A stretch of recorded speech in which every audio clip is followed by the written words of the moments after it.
పేరు శ్యామ్ కుమార్, ఆర్ఎస్ఎస్ సంఘ ప్రచారక్. గత 42 సంవత్సరాలుగా ప్రచారక ఉంటున్నాను. ఇప్పుడు అఖిల భారతీయ ధర్మ జాగరణ సహ ప్రముఖ చెన్నై కేంద్రంగా నేను పనిచేస్తున్నాను. ఇక్కడ శ్రీ ప్రకాష్ స్కూల్కి రావడం జరిగింది. ఈ స్కూల్లో పిల్లలకు నేర్పినటువంటి విషయాలు, వాళ్ళు వేసినటువంటి ఆర్ట్, ఇవన్నీ కూడా గమనించిన తర్వాత పిల్లల్లో ఈ వయసు నుంచే ఈ సంస్కారాలు నేర్పడం అవసరము. ఎందుకంటే రాష్ట్రీయ స్వయంసేవక సంఘం కూడా దానికోసమే పనిచేస్తుంది.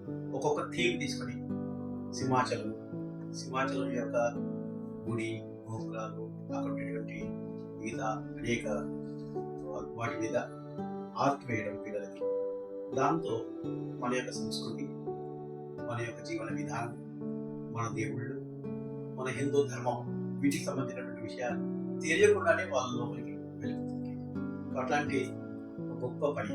దాంతోపాటు మహాత్మా గాంధీ జీవిత విషయం, సుభాష్ చంద్రబోస్ జీవిత విషయం, ఇట్లాంటి ఈ జీవిత చరిత్రలు వేయడం వల్ల తెలియకుండానే సుభాష్ చంద్రబోస్ ఒక జీవితం గురించి, ఆయన చేసినటువంటి గొప్ప ఘనకార్యం గురించి, దేశం కోసం, స్వతంత్రం కోసం ఏ విధమైన పోరాటం చేశారు, అవి తెలియకుండానే ఆర్ట్ వేస్తూ వాళ్ళ ఈ గుణాల నిర్మాణం జరుగుతుంది.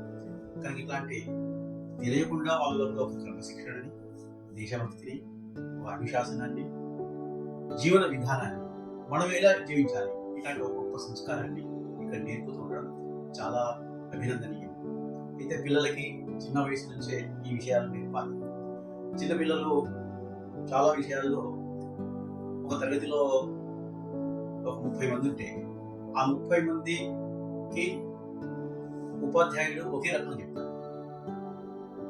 30 మందికి ఒకే పాఠం, కానీ దాంట్లో గ్రహించే వాళ్ళ యొక్క శక్తిని బట్టి వాళ్ళకు మార్పులు వస్తున్నాయి.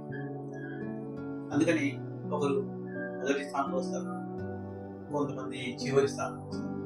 కారణం ఏంటంటే వాళ్ళు ఒకే క్లాసులో ఒకే పాఠం వాళ్ళు గ్రహించేటువంటి విధానం, దాంట్లో తేడా ఉంది. అందువల్ల చెప్పడంలో వచ్చేటువంటి ఏదైతే తేడా ఉందో, కొంతమంది కొంత గ్రహిస్తారు, కొంతమంది పూర్తి గ్రహిస్తారు. కానీ ఆర్ట్ ఇట్లాంటివి వేయడం వల్ల ఆ వేస్తున్నప్పుడు దాంట్లో ఉండేటువంటి పూర్తి సమాచారం, దాంట్లో ఉండే పూర్తి వాళ్ళకి కావాల్సిన బోధ వాళ్ళకి దొరుకుతుంది. అందువల్ల అది మనసులో పెట్టి ఆర్ట్ ఎవరైతే వేస్తున్నారో పూర్తి సగం గ్రహించాడు, పూర్తి గ్రహించాడు అనేది కాకుండా అది పూర్తిగా గ్రహించిన తర్వాతనే ఆ ఆర్ట్లో జీవనం ఉంటుంది. అందువల్ల ఇట్లాంటి విధానం చాలా ముఖ్యమైనటువంటి విధానం. ఈ విధానం చాలా మంచి విధానం. అట్లాంటి విద్యార్థులు సమయాన్ని వృధా చేస్తారు. ఇవాళ రేపు టీవీలు, సెల్ ఫోన్లు, ల్యాప్టాప్లు, ఇలాంటి ఐప్యాడ్లు ఇలాంటివి వచ్చిన తర్వాత వాటిల్లో చూసుకుంటే సమయాన్ని వృధా చేస్తారు. సమయం చాలా ముఖ్యం. సమయము ఇట్లా సద్వినియోగం చేసుకోవాలి. ఈ ఆర్ట్ వేయించడం వల్ల సమయం, ఆర్ట్లో అభిరుచి పెంచడం వల్ల సమయాన్ని సద్వినియోగం, టీవీలు, సెల్ ఫోన్లు చూస్తూ సమయాన్ని వృధా చేసుకోవడం, దాన్ని ఈ రకమైన ఒక గొప్ప కళని అభివృద్ధి చేయడం ఇక్కడ ఈ పాఠశాలలో నేర్పినటువంటి ఈ విధానం చాలా నచ్చింది. ఇది అభినందన. ఏకాగ్రత కూడా పెరుగుతుంది. ఎందుకంటే ఒక ఆర్ట్ గీస్తున్నప్పుడు పూర్తిగా దాని మీద దృష్టి ఉన్నప్పుడే ఆ బొమ్మ కానీ, ఆ శిల్పకళ కానీ, ఇవన్నీ కూడా చాలా చక్కని పద్ధతిలో, అందమైన రీతిలో వేస్తాయి. ఏకాగ్రత లేకుండా ఏ ఆర్ట్ కూడా వేయగలిగే మనిషి కూడా. కాబట్టి ఈ ఆర్ట్ వల్ల విద్యార్థుల్లో ఏకాగ్రత పెంచుకోండి అని ఎంతసేపు చెప్పినప్పటికీ ఏకాగ్రత పెరగదు. కానీ తెలియకుండానే వాళ్ళ ఈ ఏకాగ్రత అనేటువంటిది వాళ్ళ నిర్మాణం అవుతుంది. అందువల్ల ఈ పాఠశాలలో చదివే విద్యార్థులు చాలా చురుకుగా, చాలా మంచి గుణాలతో, మంచి సంస్కారాలతో ఉంటారని చెప్పి నేను అనుకుంటున్నాను. దాంతోపాటు విద్యార్థుల్లో వీటన్నిటి నేర్పడం వల్ల మన దేశం పట్ల, మన ధర్మం పట్ల, మన యొక్క సంస్కృతి పట్ల ఒక విధమైన అభిమానం వాటి దగ్గర పెరిగింది. అందుకని స్వామి వివేకానంద ఈ విషయాన్ని చెప్పారు. స్వామి వివేకానంద ప్రతి విద్యార్థికి 3 బలాలు ఉన్నాయి. ఒకటి కండబలం, బుద్ధిబలం, ఆత్మబలం. ఇటువంటి కళలు నేర్పడం వల్ల, కళలతో పాటు ఆటలు ఇవన్నీ నేర్పడం వల్ల వాళ్ళ కండబలం, బుద్ధిబలం, ఆత్మబలం.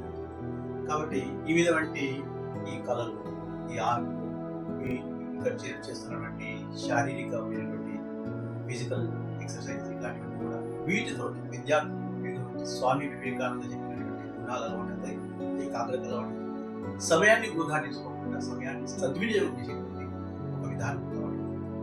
Manly nation with a national man అంటే జాతీయ భావాలు కలిగినటువంటి మన సంస్కృతిని, మన ధర్మాన్ని ఉనికి పుచ్చుకున్నటువంటి వ్యక్తుల ద్వారా ఇక్కడ ఈ జాతి నిర్మాణం అవుతుంది. మ్యాన్లీ నేషన్ పురుషార్థమైనటువంటి జాతి నిర్మాణం అవుతుంది. కాబట్టి ఒక వ్యక్తి కనుక తన కుటుంబాన్ని గురించి ఆలోచిస్తే ఆయన ఫ్యామిలీ మ్యాన్ అవుతాడు. తన చుట్టూ ఉన్నటువంటి నలుగురు గురించి ఆలోచిస్తే సోషల్ మ్యాన్ అవుతాడు. లేదా తన భాష మాట్లాడే వాళ్ళ గురించి మాత్రమే ఆలోచిస్తే లాంగ్వేజ్ మ్యాన్ అవుతాడు. అట్లానే దేశం గురించి ఆలోచిస్తే, తన యొక్క ఈ మొత్తం సమాజం గురించి ఆలోచిస్తే, ఈ సంస్కృతి గురించి ఆలోచిస్తే నేషనల్ మ్యాన్ నిర్మాణం. అందుకే సుందర్ వివేకానంద ఇలాంటి నేషనల్ మ్యాన్ దేశానికి అవసరం చెప్పింది. అట్లాంటి నేషనల్ మ్యాన్ ని పురుషార్థం కలిగినటువంటి జాతీయ భావాలు కలిగినటువంటి వ్యక్తుల నిర్మాణం ఈ పాఠశాలలో జరుగుతుంది. ఇలాంటి అన్ని రకాల కళలు, అన్ని రకాల విద్యలు ఇక్కడ నేర్పడం వల్ల ఇలాంటి విద్యార్థుల నిర్మాణం జరుగుతుందని చెప్పి భావిస్తున్నాను. ఈ పాఠశాల ఇంకా దినదినాభివృద్ధి జరగాలి.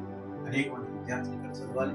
వాళ్ళు తమ జీవితంలో ఇలాంటి సంస్కారాన్ని అభ్యసించుకుంటూ మంచి పదవిలోకి, మంచి